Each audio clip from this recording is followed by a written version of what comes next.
네. 계속 교리를 한다는 것은 좀 약간 딱딱한 면이 있습니다. 그러나 각 교리마다 왜 중요한지를 우리는 깨달아야 알아야 됩니다. 그래서 이제 오늘 뭐 8번까지의 쭉 질문이 있는데 그런 것도 한번 왜 이게 중요한가를 갖다 다시 한번 살펴볼 수 있기를 원합니다. 함께 읽어보겠습니다. 성육신이라는 말은 동년 탄생을 여기서도 말한다. 즉 말씀이신 성자 하나님께서 인간의 몸을 입고 이 세상에 오신 사건을 일컫는다. 예. 그러면 왜 하나님이 사람이 되셔야만 했을까라는 질문을 하게 된다. 그 이유는 인류의 죄값인 사망의 고통을 대신 받으시기 위함이다. 예. 주님이 왜 이 땅에 오셔야 성육신을 해야 되느냐라는 그 이유를 분명히 말씀합니다. 근데 같이 읽겠습니다. 즉 자기의 생명을 많은 사람의 대속물로 주시려고 이 땅에 오신 것이다. 예. 그리고 그러므로 예수 그리스도는 우리 죄인들을 대신하여 죽으시기 위하여 이 세상에 태어나신 분이다. 성육신하신 분이다. 이렇게 우리 고백하는 겁니다. 그래서 주님이 이 땅에 오심을 부정하는 자들은 다 이단이요 잘못된 겁니다. 그래서 유대교가 대표적인 케이스의 유대교라 할 수 있습니다. 자기 메시아가 이 땅에 오셨음을 갖다가 부인합니다. 여전히 지금도 기다립니다. 그래가지고 그들은 하나님 믿되 잘못 믿고 있다라는 사실입니다. 하나님 가장 귀중한 가장 중요한 구원을 발로 뻥 차버리는 어리석은 민족이 됐다라는 사실입니다. 근데 이제 우리는 감사하게도 그 예수를 믿고 고백하며 그 은혜 가운데 있게 되었다는 사실을 얼마나 크신 은혜인가를 다시 한번 깊이 생각할 수 있기를 원합니다. 예, 1번 오겠습니다. 예수 그리스도께서 여자에게서 태어나신 목적은 무엇입니까? 예, 지난번에도 했던 질문이 또 나옵니다. 지난주에도 했던 질문이 때가 차면 여자에게 낳으시고 이렇게 말씀합니다. 뭡니까?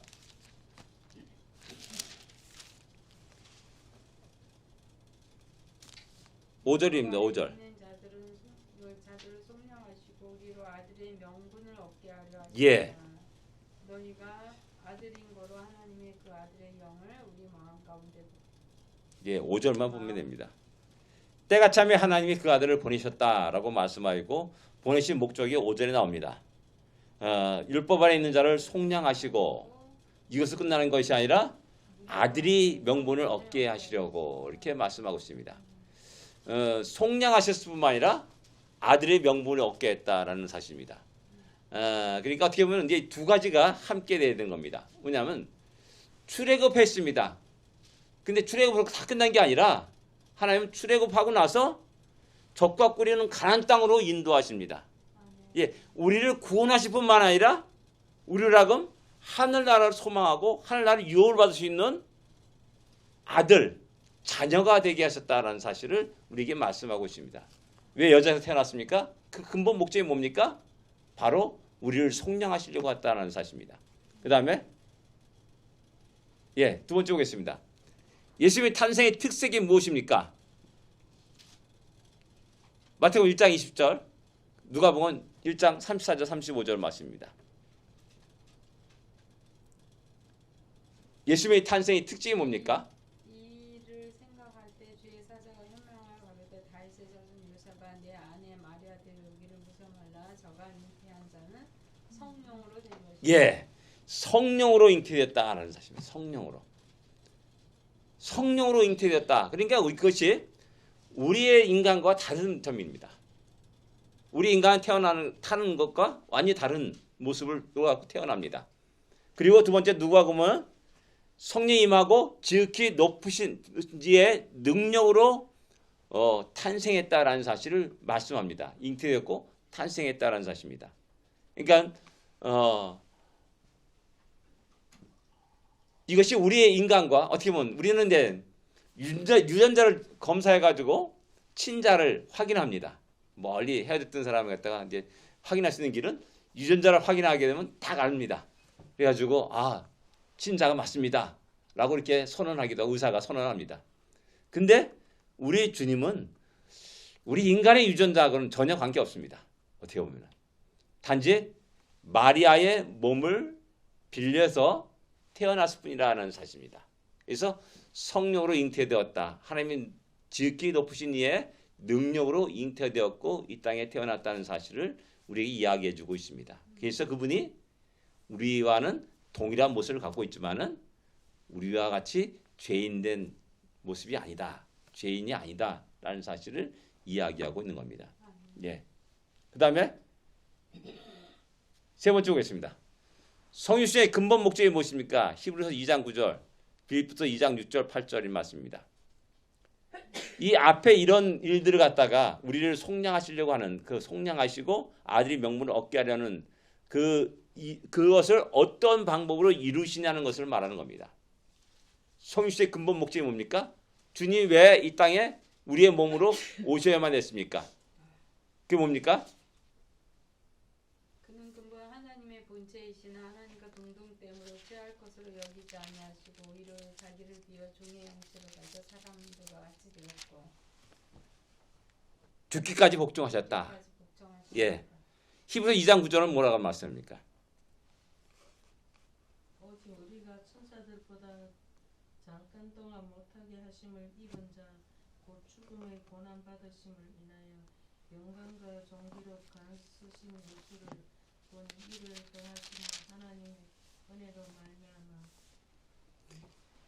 모든 사람을 위하여 죽음을 예. 하번절의 말씀입니다. 모든 사람을 위하여 죽음을 맛보게 하려 하심이라 라고 이렇게 말씀합니다.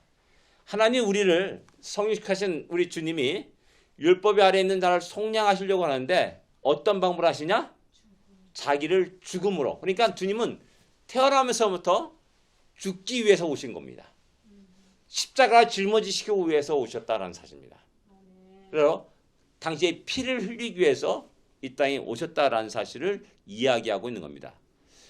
전에 종종 제가 말씀드렸지만은 80년도, 79년도, 78년도, 79년도에 통일교에서 일간지, 대부분 일간지에 전면 광고를 했습니다. 전면 광고. 이게 뭐냐면은 누가 예수를 죽으러 왔다고 했느냐 이 제목입니다. 굉장히 쇼킹한 그 제목이죠. 저는 이제 그때 당시 이제 처음 예수를 그 교회 다시 다녔던 그런 시기였기 때문에 그 광고가 제가 눈에 띄었어요. 그래서 그 광고를 가지고 이제 그 저를 지도했던 그때 당시 생명마스터 편집부장이었던 그분한테 찾아가서 이게 무슨 광고냐, 이 정체가 뭐냐라고 질문했던 적이 있습니다. 그랬더니 그분이 보시더니 이게 통일고 광고다라고 이렇게 말씀하시면서 다 읽어봤어요. 그 누가 예수를 죽으러 왔다 하냐 그 전면 광고 깨알 같은 글씨를 갖다가 다 읽어봤어요. 그 내용도 기억하고 있습니다. 많은 사람들이 예수를 통일교에서 그때 당시 그 글에서는 예수는 죽으러 온 것이 아니라 실패자다라는 겁니다. 실패자.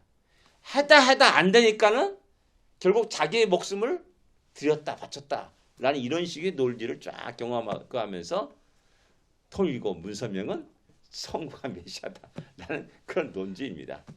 예. 근데 성경은 항상 우리에게 죽으러 오신 예수님을 이야기합니다. 번제를 드리고 속죄를 드리고 속건제를 드리고 화목제물이 되신 주님을 우리에게 이야기합니다. 아멘. 그분은 살려고 오신 게 아니에요. 승리하고 뭐 다 그냥 로마제 무너뜨리고 승리하려고 오신 분이 아니라는 겁니다. 예.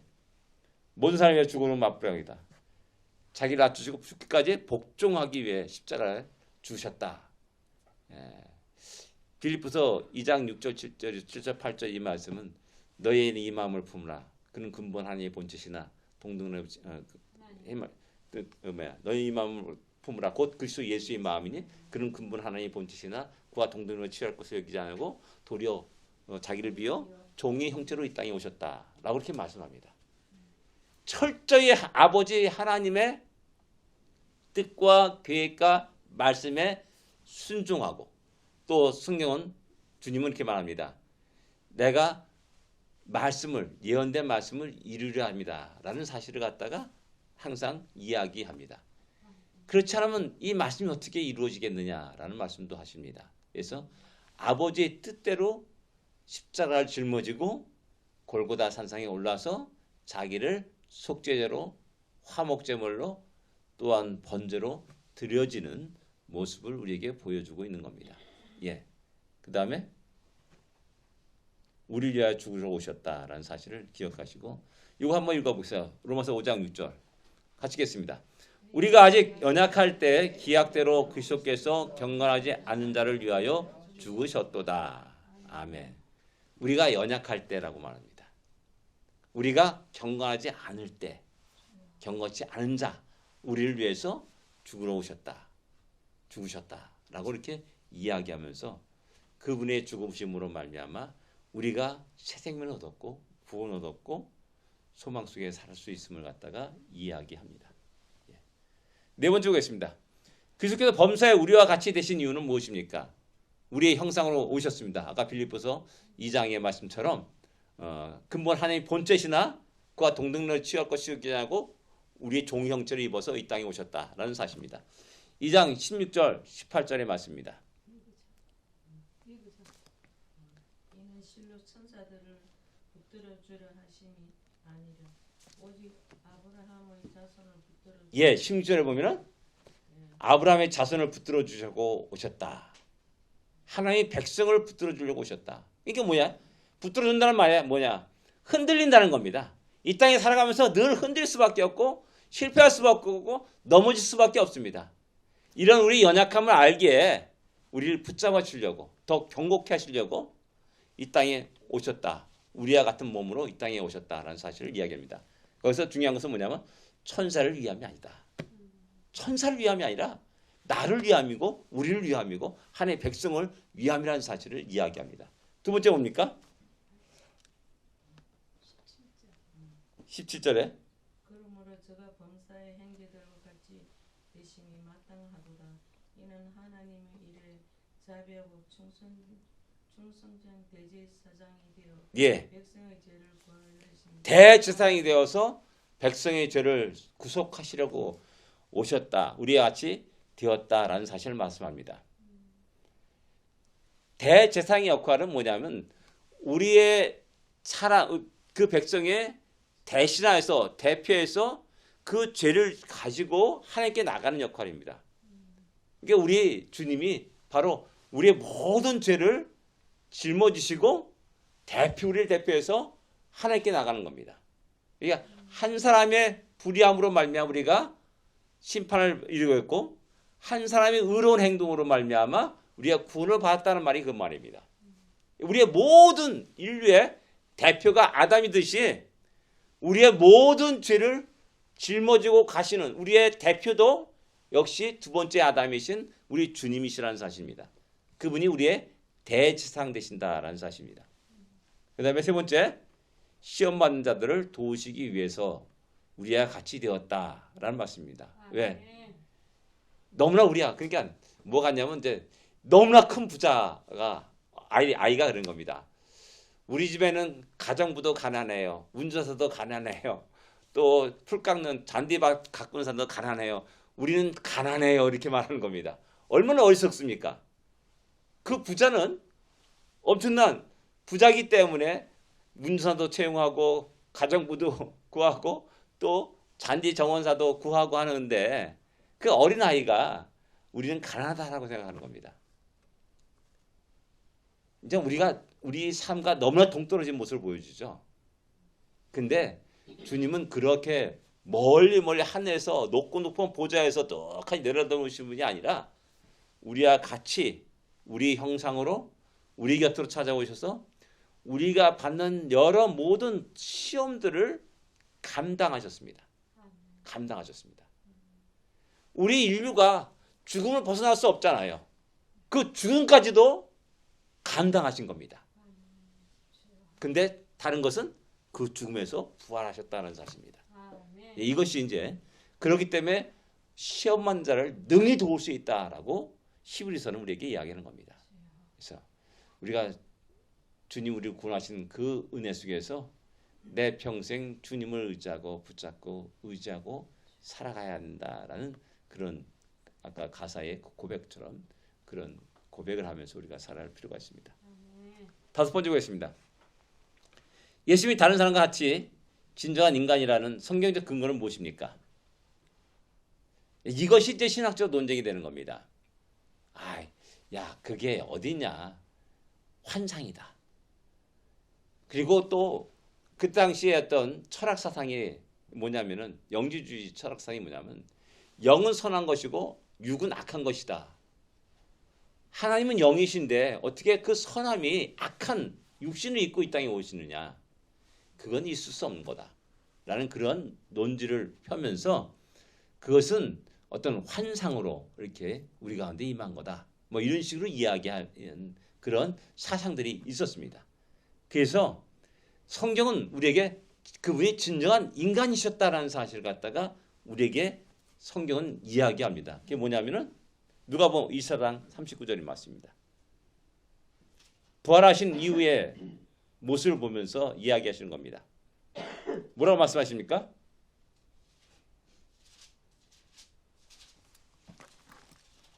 네 손과 발을 보고 나인 줄 알라. 또 나를 만져보라. 영은 살과 뼈가 없을 때 너희 본 바와 같이 나는 있느니라. 예, 살과 뼈가 있다.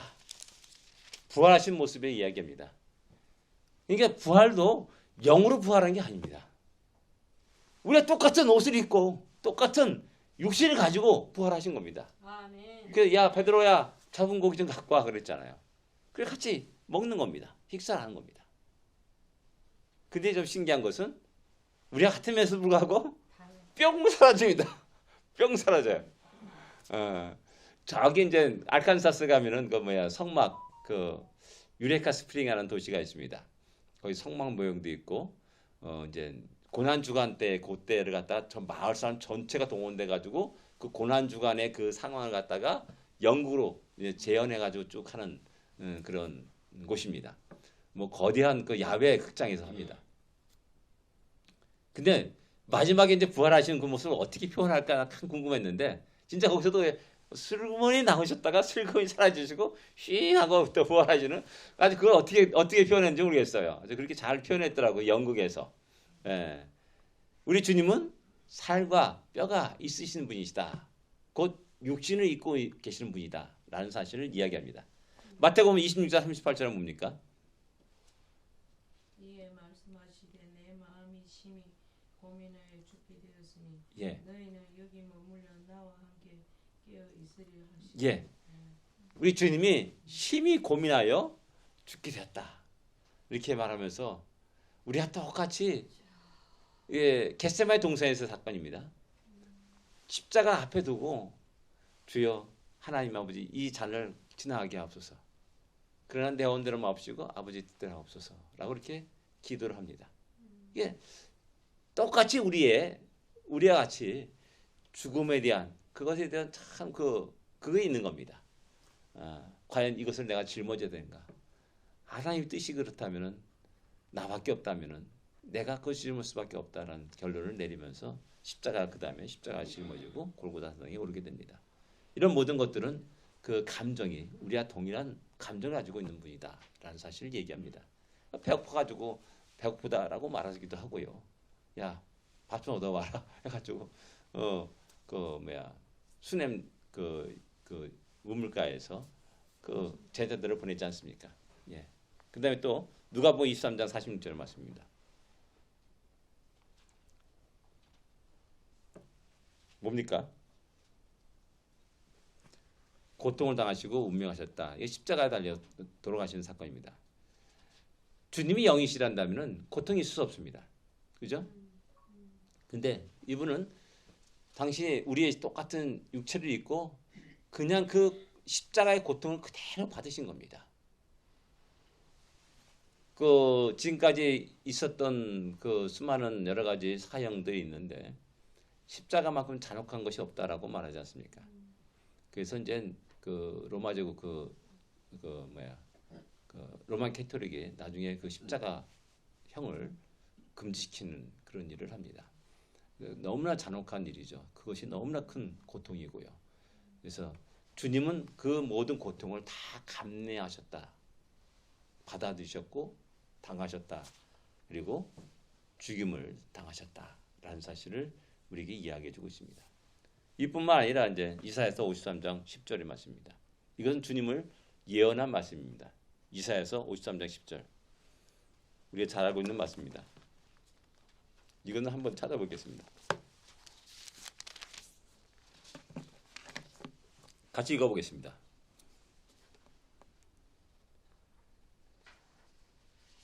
같이 읽겠습니다. 여호와께서 그에게 상함을 받게 하시기를 원하사 질고를 당하게 하셨은즉 그의 영혼을 속건제물로 드리기에 이르면 그가 그 씨를 보게 되며 그의 날은 길 것이요 또 그의 손으로 여호와께서 기뻐하신 뜻을 성취하리로다.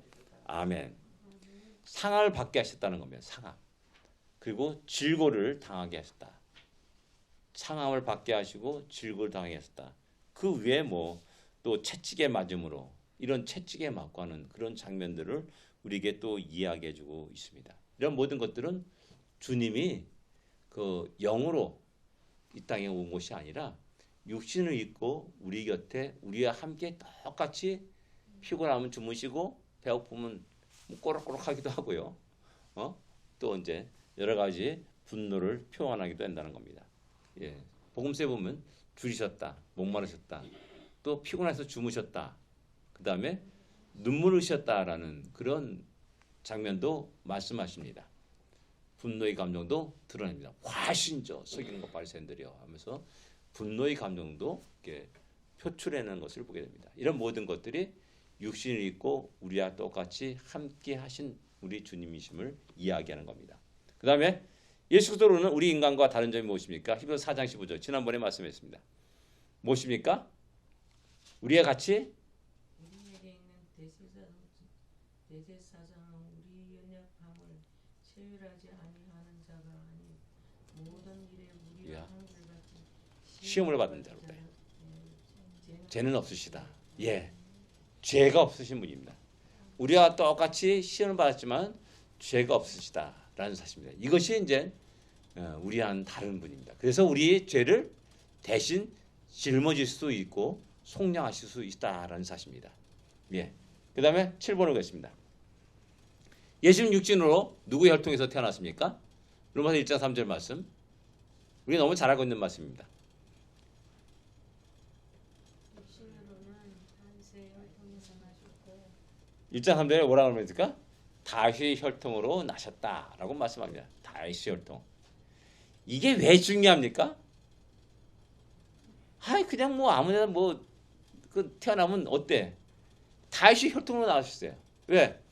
구약에 예언된 그 다윗의 혈통을 통해서 이 땅에 나오셨다라는 사실입니다. 그러니까 예언된 메시아라는 사실을 말씀하고 있는 겁니다. 그래서 중요한 것은 뭐냐면 다윗의 자손이여 우리를 불쌍히 여기십소라고 문둥병자들이 소경들이 소리칩니다. 다윗의 자손이여라는 이 외침은 당신은 메시아라는 외침입니다. 메시아여 우리를 불쌍히 여기십소라는 외침인 겁니다. 왜? 메시아는 다윗의 후손으로 태어나기 때문에 그렇습니다. 그래서 일반적으로 다윗의 자손이라는 이 말씀은 메시아와 동일하다라는 그런 동의어로 사용된 말이라는 겁니다. 그래서 그 복음서에 다윗 자손이여 우리를 불쌍히 여기소서, 다윗 자손이여 우리를 불쌍히 여기소서라는 그 다윗 자손은 바로 메시아라는 의미를 갖고 있는 단어라는 사실입니다. 예. 그다음에 8번째 마지막입니다. 하나님의 영을 분별하는 방법이 무엇입니까? 요한일서 2장 22절, 4장 2절 요한일서입니다. 요한일서 2장 22절 말씀. 요한일서 4장 2절 말씀입니다. 영을 분별하는 방법.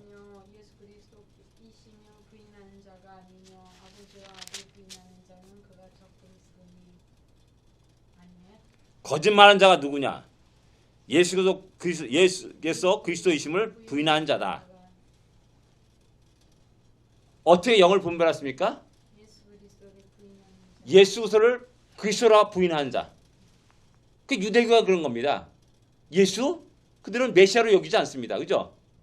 한 선지자로 뭐 기껏해 선지자로 여길 수 있어요. 이슬람 당연히 그들은 예수를 갖다가 메시아로 여기지 않습니다. 선지자로 여깁니다. 그리고 마호멧이 최고의 선지자라고 이야기하는 겁니다.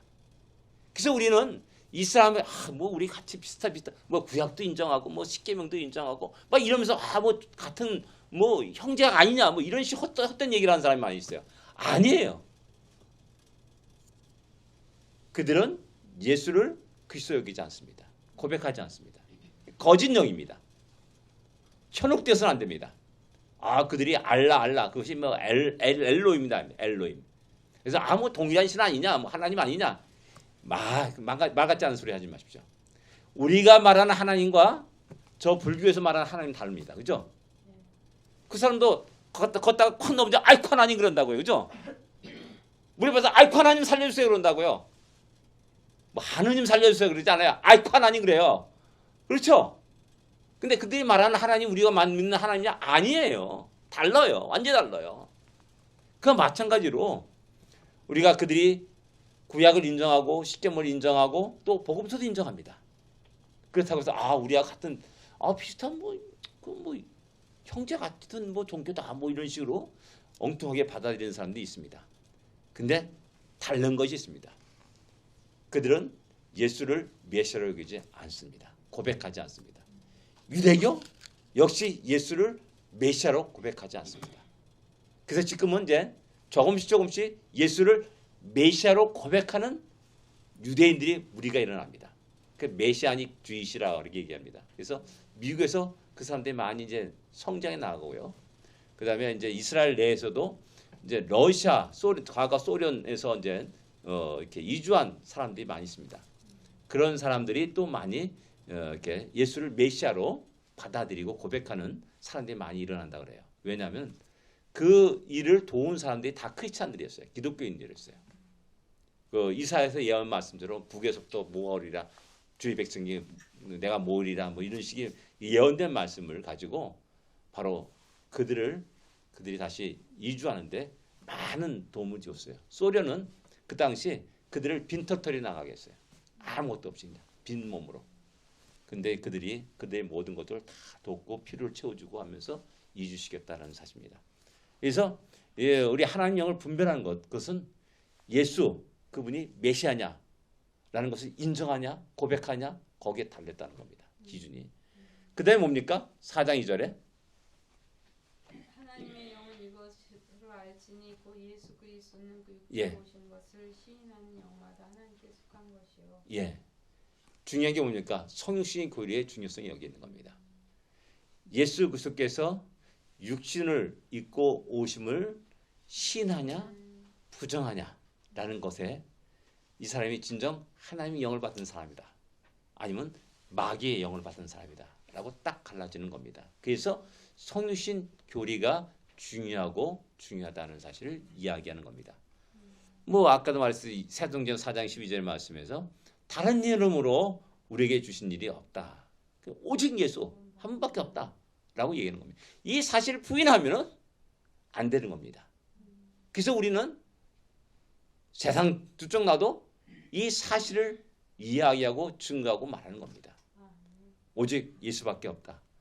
예수를 말미암아 죄 사함을 얻고 예수를 말미암아 구원을 받고 예수를 말미암아 하나님 자녀가 되고 예수를 말미암아 그 한 나라의 소문을 가지고 살아갈 수 있다라는 사실을 끝없이 이야기하는 겁니다. 이것이 바로 성육신 교리가 중요성을 우리에게 이야기해주고 있는 겁니다. 예. 지금도 뭐 간간다 제가 이제 이렇게 동영상 보다 보면은 누구야 도울 그 김용옥인가 그분이 이야기가 이제 스님들 앞에 놓고 강연을 하더라고요. 참 저 사람 대단하다. 스님들 앞에 놓고 강연을 해요. 어떤 내용인가 뭐 짧아 1분 2분 그거밖에 안 되는 거 내용이에요. 근데 너무나 허황된 얘기를 하더라고요. 다윗이 실존 인물이 아니라고 말해요. 그 사람. 실제로 다윗이 뭐 과거에 아직 그 어떤 기가 발달하지 못하고 그 과학이 발달하지 못했을 때 다윗이 존재를 갖다 확인하려고 여러 유적지를 뒤졌어요. 근데 안 나와요. 그래서 다윗은 실존 인물이 아니다. 상상의 인물이다. 돌 그 사람도 상상의 인물이라고 해요. 상상의 문학이라고 해요. 상상의 문학. 그래가지고 그 상상의 문학이 그렇게 유대를 갖다가 하나가 되게 했다. 뭐 이런 식으로 뭐 헛소리 하고 있더라고요. 그 다음에 또 구약 이 구약 성경이 바벨론 포로 생활 속에 쓰여졌다는 겁니다. 이건 기가 막힌 일이에요. 기가 막힌 일이에요. 어디서 그런 걸 배웠는지 모르겠어요. 참 그래가지고 그렇게 많은 사람들이 그 사람 쫓고 따르고 그 사람을 또 이렇게 우상시 여기더라고요. 난 그거 보고 놀랐어요. 그래서 아, 이 사람은 잘못된 사람이다. 주위 사람들이 그 사람 우상시하는 걸 보면서 아, 이 사람은 잘못된 사람이다. 라고 딱 저는 예전부터 이렇게 생각했던 거고 그렇습니다. 그래서 우리가 이 땅에 살아가면서 우리를 미혹시키는 건 많은 악한 영들이 있습니다. 그런 속에서 우리가 바르게 분별하며 살아가는 것이 굉장히 중요합니다. 결론입니다. 예, 같이겠습니다. 그리스도는 인간의 육체, 인성과 신성을 모두 소유하셨다. 예. 그리스도는 성령의 권능으로 동정녀 마리아에게서 잉태되어 탄생했다. 예, 동정녀 마리아에 탄생했다는 겁니다. 그러므로 예수 그리스도는 우리와 같은 인간이지만 전혀 죄가 없으신 분이다. 의로운 분이다라는 겁니다. 네 번째, 우리는 참된 영과 거짓된 영을 잘 분별해야 한다.